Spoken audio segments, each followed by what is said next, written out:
The Raven by Edgar Allan Poe.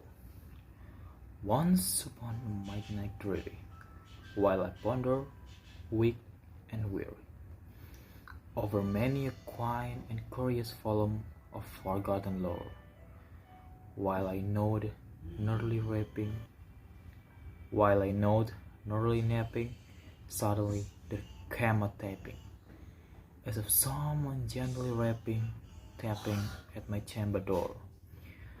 'Tis some visitor, I mutter, tapping at my chamber door. Only this and nothing more.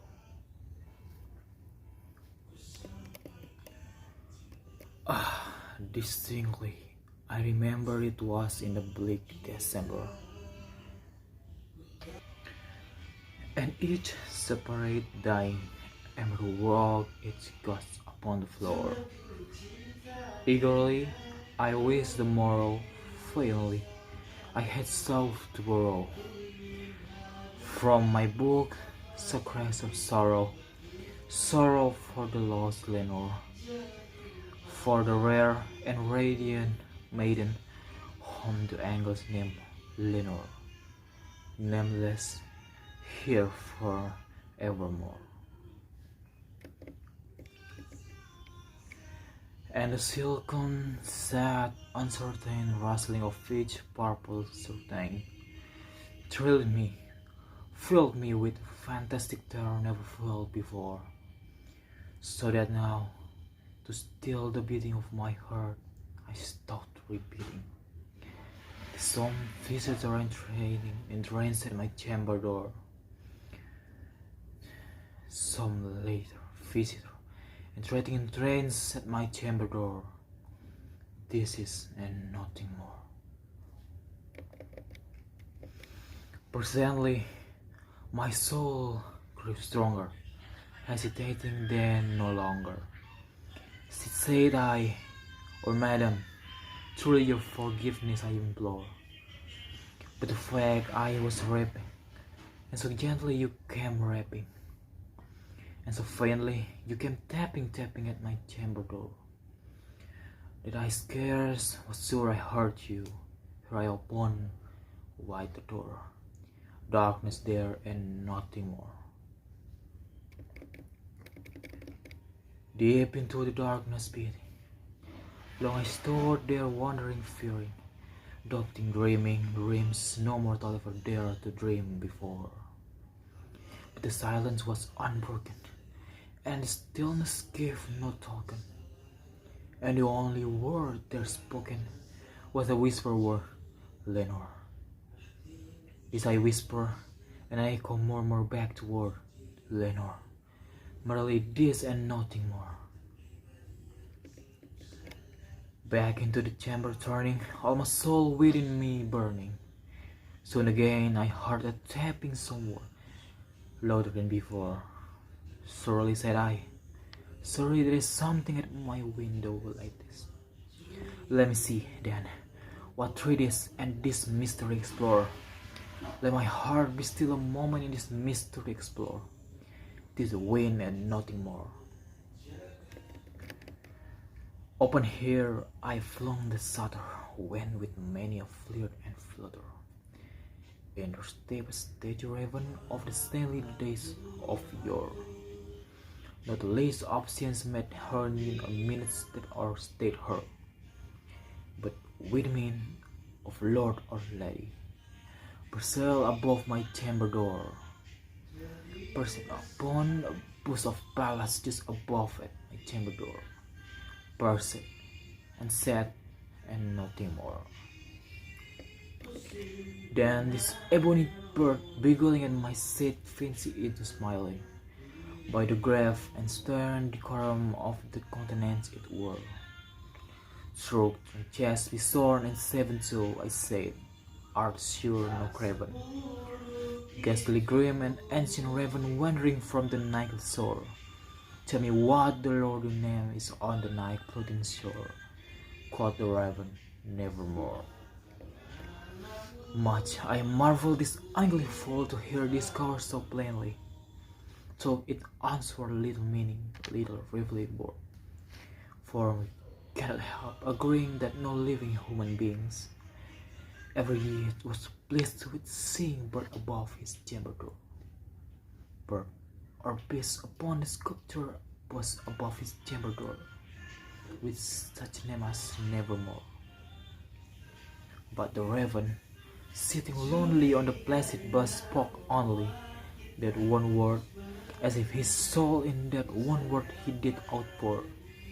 Nodded farther than he uttered, not a feather than he fluttered, till I scarcely more than muttered other friends have flown before.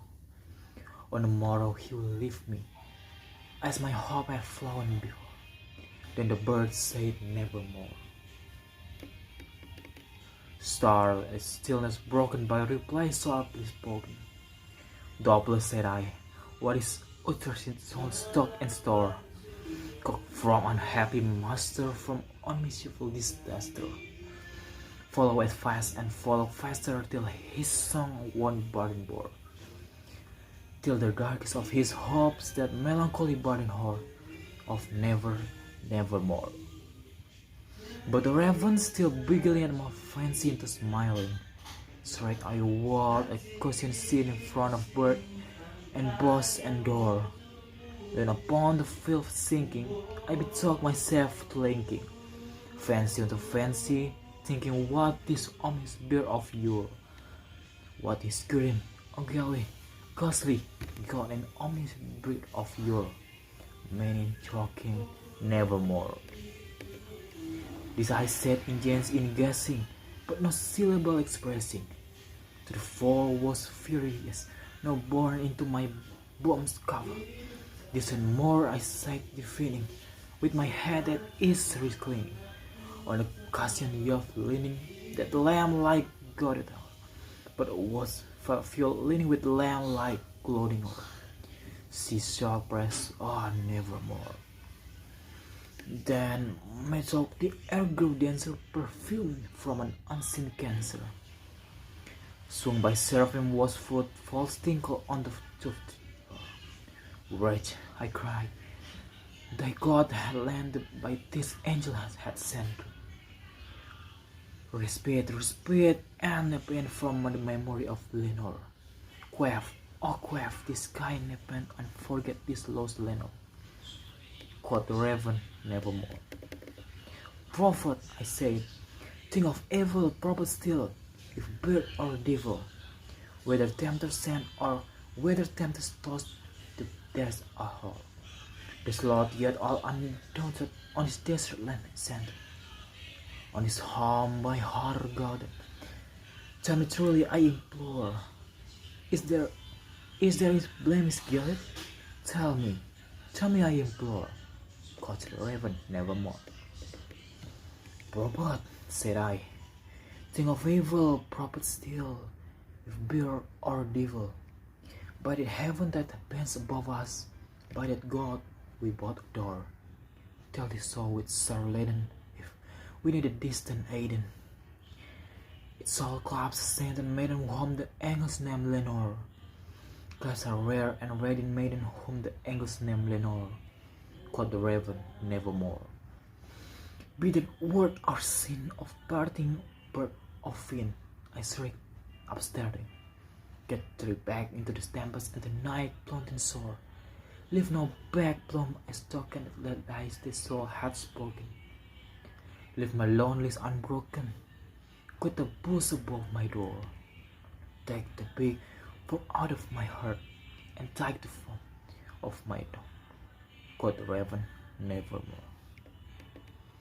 And the raven never flirting, still is sitting, on the pallid bush of palace just above my chamber door, and his eye have all the seeming of a demon that is dreaming, and the lamb-like or him streaming through his shadow on the floor, and my soul from out the shadow that lies floating on the floor shall be lifted nevermore. Thank you. Okay, let's we get to the analysis. So for the summary, the Raven summary begins with a poem's narrator, an animate man working in this study late at night, or a midnight dreary, as the narrator states, the narrator reveals that he is reading to distract himself from the loss of his lover, Lenore. He hears knocking off at his door, and which led him to open and whisper for Lenore, instead purchase of the boss of palace sitting just above the door. The man asks for the bird's name, and it responds with Nevermore. The man feels the person of what he described to be an angel, thinking of Lenore, the raven, if he will be forgiven his sins and allowed to see Lenore again in heaven. And the bird responds, Nevermore. The man panics and tells that the birds to go back to the right Plutonian shore, and the poem ends with the narrator telling the reader that the bird still sits above the door and casting a constant shadow on him. And what is the raven about? The record is deeper analysis.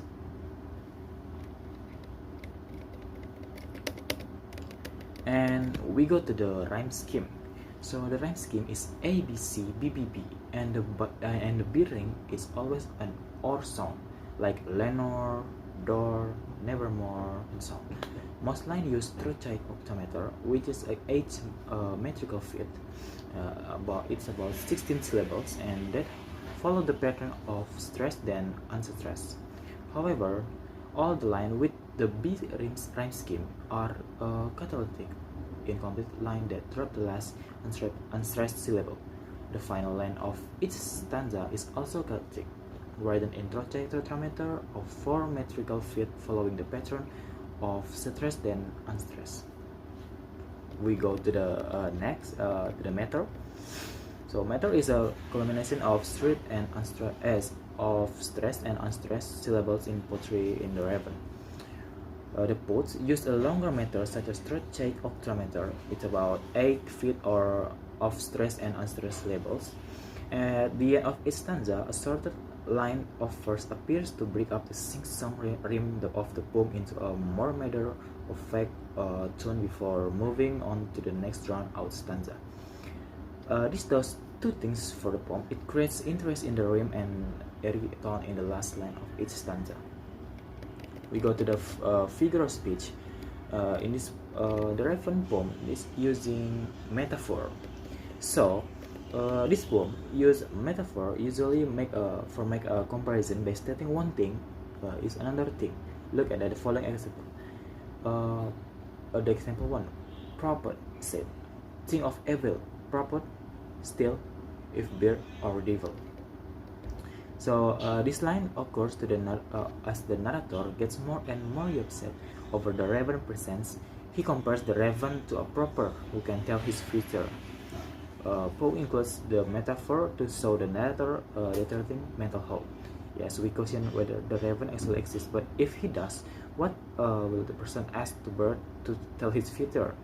The metaphor helps the poet share some scary insight into the narrator's mind. And then another metaphor, like, and his eye have all the seeming of a demon that is dreaming. This line is the final stanza. We get from the final stanza, where the narrator instability is complete, and here the narrator compares the raven to a demon and reveals that the raven is still sitting in his chamber, never moving. And remembering the symbols of raven, we can make a connection between a demon sending a message to the narrator from the underworld. And then after metaphor, we got the personification. We got the example. Yes. And the silken set uncertain rustling of each purple curtain thrilled me, filled me with a fantastic terror never felt before. In here we see a curtain, a bit of it. Have you ever called a certain set? The narrator used this very human emotion to describe the rustling curtain. And why would he do this? Think about the mentality of the narrator. Obviously, he is entering serious about the depression over the death of Lenore. So he is even calling the curtain set. And this poem is also contains simile. One of the simile used in the Raven is in the line, "On the morrow he will leave me, as my hopes have flown before." The poem compares the man's hopes to the bird's flight, saying that his hope will soon fly away, much as the bird will. In addition, the line "suddenly there come a tapping," as a someone gently rapping at the chamber door.